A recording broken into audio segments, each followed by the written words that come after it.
হরে কৃষ্ণ। আগামীকাল অর্থাৎ মঙ্গলবার 30শে ডিসেম্বর 2025 হচ্ছে আপনার পুত্রতা একাদশী। পৌষ মাসের শেষ একাদশী শুক্লপক্ষের পালন হচ্ছে আপনার পরের দিন 9টা 55-এর মধ্যে পশ্চিমবঙ্গের মধ্যে, এবং এটা গৌড়ীয় বৈষ্ণব মতে আপনি চাইলে আপনার গুরুদেবের কাছ থেকে পরামর্শ নিতে পারেন। এই একাদশীর ব্রত মহত্ব কথা যে একাদশী দিনে পড়ে বা শোনে সেও অগ্নিষ্টম যজ্ঞের ফললাভ করে থাকেন, এবং এই একাদশী যে সমস্ত ব্যক্তিদের পুত্র লাভের ইচ্ছা আছে তারা করতে পারেন। সম্পূর্ণ পাপকে তো বিনাশ করবেই এবং সুপুত্র লাভের অধিকারী হবেন। এই একাদশীতে কি বলেছেন সেটা আপনাকে বলবো। তো কোনো এক সময় ভদ্রাবতী নামে একটা নগর ছিল। সেই নগরের মধ্যে সুকেতুমান নামে একজন রাজা ছিলেন। ওনার রানীর নাম ছিল চম্পা। সেই রাজা এবং রানী দুজনেই শোকাতুর থাকতেন, কেননা ওনাদের কোনো পুত্র সন্তান ছিল না। রাজা যখনই তাদের পিতরদের উদ্দেশ্যে জল অর্পণ করতেন বা তর্পণ করতেন, তখন তাদের পিতররাও দুঃখের সহিতে সেটা গ্রহণ করতেন এবং বলতেন যে তোমার পরে তো আর কেউ নেই বংশধর, তাহলে এরপরে তো আমাদের তর্পণ হবে না, আমাদের কেউ জলও দান করবে না।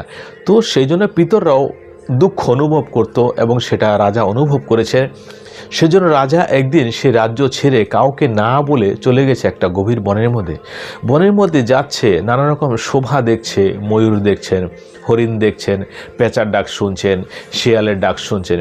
তো যেতে যেতে রাজা অনেকটা দূর চলে গেলেন। তখন কোনো একটা সময় দেখছেন ওনার ডান চোখ লাফাচ্ছে এবং ডান হাতটা লাফাচ্ছে, কোনো শুভ সংকেত দিচ্ছে। রাজা বুঝতে পেরেছেন, কিন্তু ততক্ষণে বেড়াতে বেড়াতে চলতে চলতে ওনার দুপুর হয়ে গেছে। দুপুর হয়ে যাওয়ার পরে ওনার খিদে পেয়েছে এবং পিপাসা পেয়েছে।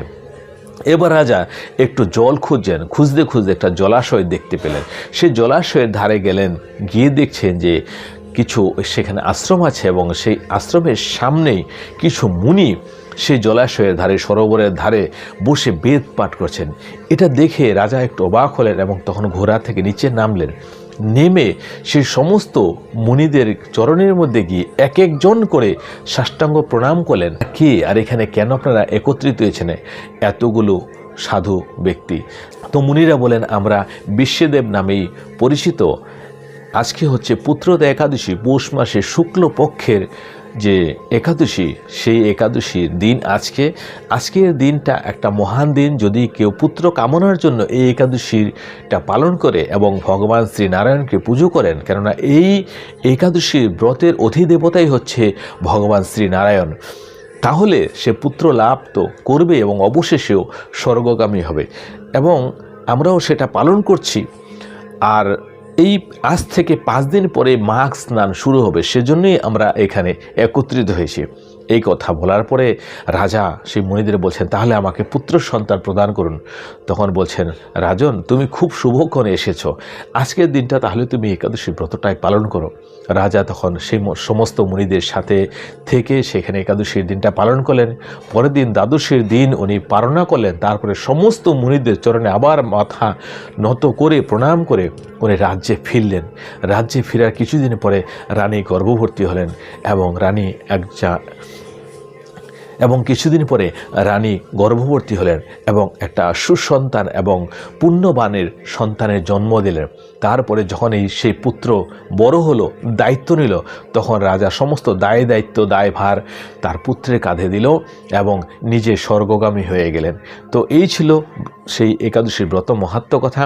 ভগবান শ্রীকৃষ্ণ যুধিষ্ঠিরজিকে বললেন যে সমস্ত ব্যক্তি পুত্র লাভের জন্য প্রতীক্ষা করছে তাদের এই একাদশী অবশ্যই পালন করা উচিত। এটা সর্ব পাপক্ষয় করে এবং এর থেকে বড় কোনো তিথি এই ত্রিলোকের মধ্যে নেই। সেজন্য এই কথাটা আপনাকে বলবো। আর হচ্ছে এই একাদশীর পরে যে যদি মনে করেন আপনি তৎক্ষণাৎ পুত্র সন্তান নেবেন বা গর্ভাধান করবেন, তাহলে তার কিছু নিয়মবিধি আছে, সেটা কিন্তু না জেনে করবেন না। কেননা কিছু নিয়ম আছে, যেমন একাদশী, দ্বাদশী, দশমী, তারপরে জন্মাষ্টমী, তারপরে গ্রহণ, এই সমস্ত দিনগুলো কিংবা অমাবস্যা, পূর্ণিমা, আর হচ্ছে আপনার দিনের বেলায়, সন্ধ্যাবেলা এবং ভোরবেলা, এই সমস্ত সময় কিন্তু মিলন করতে হয় না বা সন্তান নিতে হয় না, তাহলে কিন্তু আপনার ভালোর জায়গা খারাপ হবে। সেই জন্য এই সমস্ত দিনগুলো বিবেচনা করে দেখে নেবেন। আরও বিস্তারিত যদি জানতে চান তাহলে কমেন্ট করবেন। এই সনাতনী চ্যানেলে যদি প্রথমবার অবশ্যই সাবস্ক্রাইব করবেন, সনাতনী ভাই বন্ধুদের মধ্যে শেয়ার করবেন। হরে কৃষ্ণ, হরে কৃষ্ণ।